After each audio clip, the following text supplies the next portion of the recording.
Selamat datang 2025, selamat datang juga era keluar uang lebih banyak. Tidak hanya PPN saja yang naik, masyarakat setidaknya harus menghadapi 8 pungutan baru di 2025. Lalu bagaimana kebatinan masyarakat menghadapi impitan ekonomi?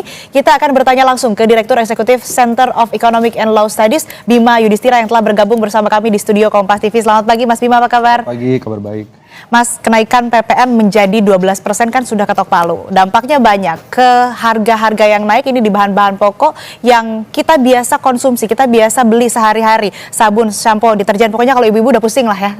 Nah ini gimana nih dampaknya terhadap konsumsi rumah tangga, Mas Bima? Ya, yang jelas PPN 12% ini akan diperluas ke berbagai jenis barang.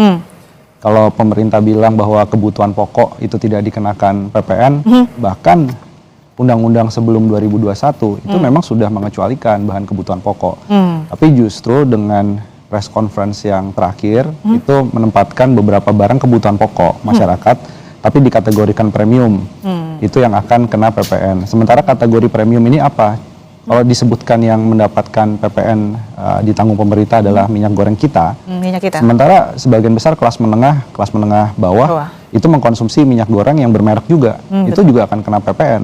Termasuk tadi yang disebutkan sabun mandi, deterjen, pasta gigi, itu juga akan kena PPN 12%. Jadi yang awalnya PPN ini hanya dimaksudkan untuk barang mewah, tapi ternyata efeknya justru banyak barang-barang lain yang terdampak. Nah, bagi konsumen, ini kita buat studi dengan data Susenas, itu melihat bahwa kelas miskin ini, orang miskin, kalau PPN naik dari 11 menjadi 12% dengan formasi yang ada sekarang, itu ada tambahan pengeluaran per bulannya, itu Rp100.000 lebih. Tapi kemudian kalau kelas menengah, ini lebih banyak lagi nih, bisa Rp350.000 per bulannya.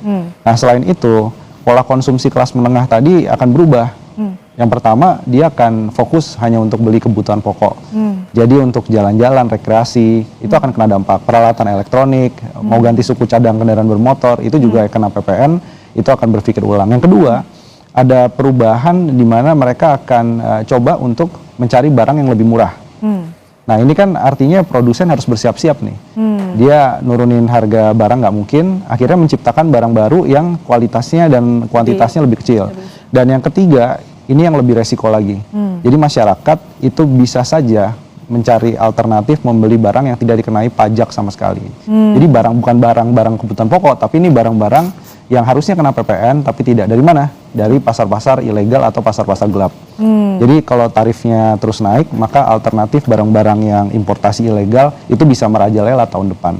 Artinya memang ini bahaya juga ya, karena bisa berdampak terhadap pola konsumsi masyarakat. Ini akan beralih begitu ya. Tadi yang disebutkan oleh Mas Bima juga soal dampak kenaikan PPN ini kan akan merubah pengeluaran kelas menengah. Mungkin bisa dijelaskan lebih detail lagi, Mas Bima. Berapa sih kira-kira pengeluaran yang akan dikeluarkan oleh kelas menengah? Berapa tambahannya perbedaannya? Kalau tadi disebutkan dari 100.000 begitu ya menjadi berapa? Mungkin itu boleh yang Kalau orang miskin, ini kan sekarang garis kemiskinannya sekitar 600.000 per orang per bulan. Jadi kalau ada tambahan 100.000, itu kan berarti signifikan sekali terhadap porsi pengeluaran orang miskin. Nah, sementara untuk yang kelas menengah, ini katakanlah gaji 5 juta. Ya, berarti dia akan bayar lebih tuh. Sebulannya menjadi 5,5 juta untuk pengeluarannya. Nah, ini mau dipenuhi dari mana nih? Sementara kan lapangan kerja di sektor formalnya semakin terbatas. Kemudian biaya hidup juga yang lainnya naik. Dan satu lagi berarti mereka mau kemana? Mau ke pinjaman online atau mencari alternatif pendapatan lainnya, itu juga nggak mudah. Jadi ini situasi yang memang menekan kelas menengah. Karena PPN itu sifatnya adalah regresif. Jadi beda dengan PPH. Kalau PPN itu, mau dia miskin, mau dia menengah, mau dia kaya, itu membayar dengan tarif yang sama. Nah ini imbas dari kebijakan kalau tarif PPN yang diutak-atik. Dan jangan lupa juga bahwa sejak adanya Undang-Undang HPP 2021, sampai nanti 2025 Januari, kita tuh naiknya bukan 1% PPN-nya, tapi 2%. Dari 10, 11 ke 12%. Nah saat diundangkan pada saat itu ada asumsi yang salah, asumsi yang keliru. Asumsinya adalah ekonomi pasca pandemi itu akan membaik. Dan ternyata ekonomi pasca pandemi itu sekarang justru performanya bahkan bisa dibilang ya lebih buruk daripada sebelum pandemi. Pada 2019 pada saat itu. Nah jadi perancangan undang-undang yang tidak sensitif terhadap dinamika ekonomi Ini akhirnya kita rasakan bersama, pemerintah ibaratnya ingin tetap PPN 12%, tapi masyarakat dan pelaku usaha, terutama retail, itu sebenarnya tidak siap. Berarti ini juga sebetulnya tidak hanya masyarakat biasa sebagai konsumen begitu yang merasakan, tapi juga di dunia usaha juga ini pastilah berdampak begitu ya. Kemudian ini kan dari imbas PPN naik menjadi 12%, itu kan pemerintah sebetulnya kayak memberi hiburan lah berupa insentif bansos, kemudian diskon listrik, dan hal-hal lain begitu yang diberikan oleh pemerintah, tapi cuma 2 bulan. Nah, ini kenapa nih cuma 2 bulan? Apakah memang nafasnya pemerintah cuma mampu sampai 2 bulan? Ya, sebagian bantuan yang disebut paket kebijakan ekonomi itu bersifat sangat parsial, sangat temporer, bahkan sebagian lainnya adalah melanjutkan insentif yang sudah ada. Nah, kalau disebut bantuan beras 10 kg hanya 2 bulan, kemudian diskon listriknya juga 2 bulan, ini sebenarnya dari sisi pemerintah kan ingin bilang, oke, masyarakat terima PPN 12%, tapi nanti akan ada gula-gula insentif tadi. Tapi karena anggaran APBN-nya juga sangat terbatas, jadi hanya 2 bulan. Problemnya adalah ketika beras misalnya itu diberikan Januari dan Februari 2025, Maret itu Ramadan.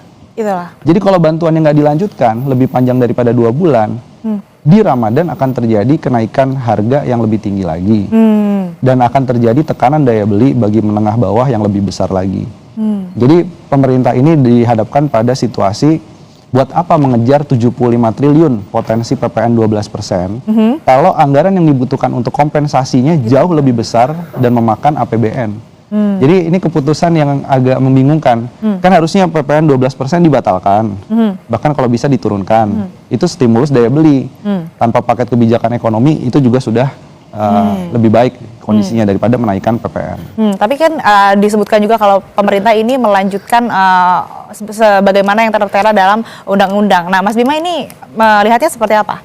Terkait dengan undang-undang itu, ini jadi pelajaran penting bahwa undang-undang HPP itu satu berdasarkan asumsi yang salah. Yang kedua, pemerintah seharusnya sebelumnya itu sudah melakukan revisi bersama dengan DPR undang-undang harmonisasi peraturan pajak, terutama revisi untuk pasal 7. Sementara di pasal 7 di bawahnya itu kan disebut ada fasilitas bahwa pemerintah itu bisa mengubah tarif 5-15%. Nah, ini yang harusnya diperkuat. Vietnam bisa gitu. Kita kadang-kadang mencontoh Vietnam ini contoh macetnya aja. Macet kendaraan di jalanan, tapi mencontoh kebijakan fiskalnya kita kadang-kadang belum sepenuhnya melihat bahwa Vietnam jadi salah satu contoh. Investasi masuk kok ke Vietnam dan mereka berani menurunkan tarif PPN jadi 8%. Dari 10 menjadi 8%. Kenapa Indonesia tidak melakukan reformasi fiskal itu? Nah, selanjutnya kalau melihat dari undang-undang HPP, pemerintah punya beberapa opsi selain merevisi sebelumnya di DPR, karena ini sudah injury time, maka bisa juga menerbitkan Perpu, peraturan pengganti undang-undang untuk merevisi pasal 7 tadi. Sehingga tidak spesifik harus 1 Januari 2025. Jadi opsi-opsi dari segi kerangka regulasi bisa dilakukan, tapi ini seolah sudah menjelang akhir Desember, momentumnya Natal tahun baru, pengumuman PPN 12%. Ini khawatir sebelum Januari, para pelaku usaha terutama retail itu sudah mengganti harga atau label harga menyesuaikan dengan kebijakan. Itu yang kita khawatirkan disebut sebagai preemptive inflation. Jadi inflasi mendahului kebijakan yang akan berlaku. Ya, itu ya, tidak harus memaksakan, apalagi kalau misalkan kebijakan ini malah dampak negatifnya lebih banyak daripada apa yang didapat gitu yang ditunjukkan. Nah, nanti kita akan bahas lebih lanjut, tapi kita harus jeda dulu, Mas Bima. Tetaplah di Kompas Bisnis, saudara.